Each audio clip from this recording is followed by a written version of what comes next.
आपणही चाललेले आहेत.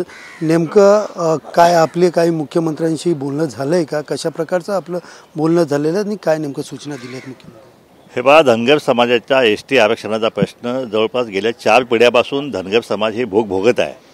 वास्तविकता दऱ्याखोऱ्यात कच्ची बच्ची घेऊन पोटासाठी वळवून फिरणारा हा समाज गेल्या अनेक वर्षापासून धनगर समाजाला एसटीच्या सवलती लागू कराव्या म्हणून आंदोलन करतो आहे. पण त्याच्यामध्ये जी सेंट्रल गव्हर्नमेंटची जी यादीच प्रसिद्ध झाली त्याच्यामध्ये 36 नंबरला धनगरच्या ऐवजी धनगर ड झाल्यामुळं या धनगर समाजाचा सत्यानाश या महाराष्ट्रामध्ये झालेला पाहायला मिळतो आहे. वास्तविकता हा धनगर ड शब्द आला कुठून? महाराष्ट्रात कुठंच जमाती अस्तित्वात नाही आहे. त्यानंतर यूपीमध्ये नाही, बिहारमध्ये नाही, सगळीकडे नाही. त्या बाकी सगळ्या राज्यातून ज्या ठिकाणी धनगर ड झालं होतं त्या ठिकाणी धनगर समजून तिथल्या समाज बांधवांना शेड्यूल ट्राईबच्या सवलती, एसटीच्या सवलती देण्यास सुरू केलेलं आहे. पण महाराष्ट्र सरकारच्या बाबतीत मात्र हा निर्णय जो आहे तो अनेक वर्षापासून प्रलंबित झालेला आहे.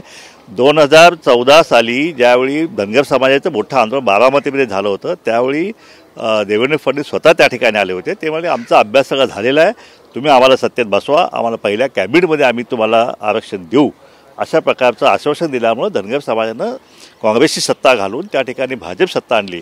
परंतु अनेक कॅबिनेट झाल्या, कितीतरी कॅबिनेट झाल्या आज 5-10 वर्षामध्ये, पण कुठल्याच कॅबिनेटमध्ये हा निर्णय होऊ शकला नाही. ही खरी खंत आहे समाजाची की आम्ही सत्तेत बसवलं तुमच्या सांगण्यानुसार, आम्ही विश्वास ठेवला, पण तरीसुद्धा आम्हाला आरक्षण का मिळत नाही. या एकीकडं मराठा समाजासाठी जे काय पायगड्या घातल्या जातात, पण इकडं धनगर समाज आरक्षण बघितलं तर अतिशय उदासीनता आहे. एक समिती नेमलेली आहे, शिंदे समिती, 9 महिने त्यांचा अहवाल आलेला नाही. यापूर्वी टाटा इन्स्टिट्यूट सोशल सायन्सचा आमच्या माथी मारला तो आयोग, त्याचाही रिपोर्ट निगेटिव्ह झालेला आहे. त्यामुळं हा प्रश्न जो आहे तो आणखीन किचकट जो आहे तो एक गेल्या 10 वर्षात आणखीन किचकट झाला आहे. त्यात हायकोर्टचा निकालसुद्धा आमच्या विरोधात गेलेला आहे. अशावेळी शासनाकडून आम्हाला सहकार्य हवं आहे की हा टेक्निकल मुद्दा आहे, कसा हे करणार आहे ते शासन बघूया. आता आपण ते आज मंत्रिमंडळाचं शिष्टमंडळ आज या ठिकाणी येते. आम्हाला पूर्ण आशा आहे की ही चर्चा जी सकारात्मक होईल आणि शासन नक्कीच, मुख्यमंत्री शिंदे साहेबांची माझी काल चर्चा झालेली आहे आणि त्यांनी आमच्या उपोषणकर्त्याशी बोललेले आहेत. ते म्हणे आपण बैठक घेऊन यातून जे काय करता येईल ते आम्ही करू, अशा प्रकारचं मुख्यमंत्र्यांनी मला सांगितलेलं आहे. आज काय चर्चा होते बघूया आणि त्यानंतर एक व्यापक बैठक होऊन त्यामध्ये निर्णय जो आहे तो निर्णय काय ते होऊन जाईल.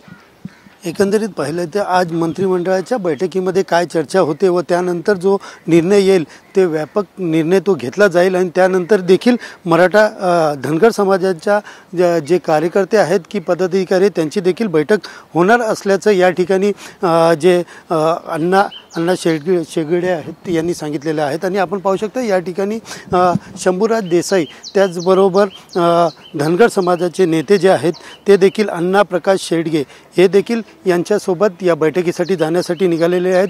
मुंबईच्या रेस्कोस परिसरातून हेलिकॉप्टरचा प्रवास करत या ठिकाणी जी मंत्रिमंडळाची जी टीम आहे ती या ठिकाणी ज्या ठिकाणी आंदोलन सुरू आहे, उपोषण सुरू आहे त्या ठिकाणी जाणार असल्याचं या ठिकाणी मंत्रींनी सांगितलेलं आहे.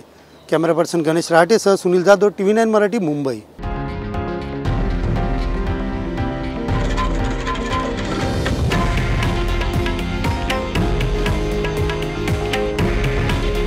हे आहे देशातील नंबर 1 न्यूज नेटवर्क आणि आपण पाहत आहात TV9 मराठी. काळजी तुमची, हित महाराष्ट्राचं.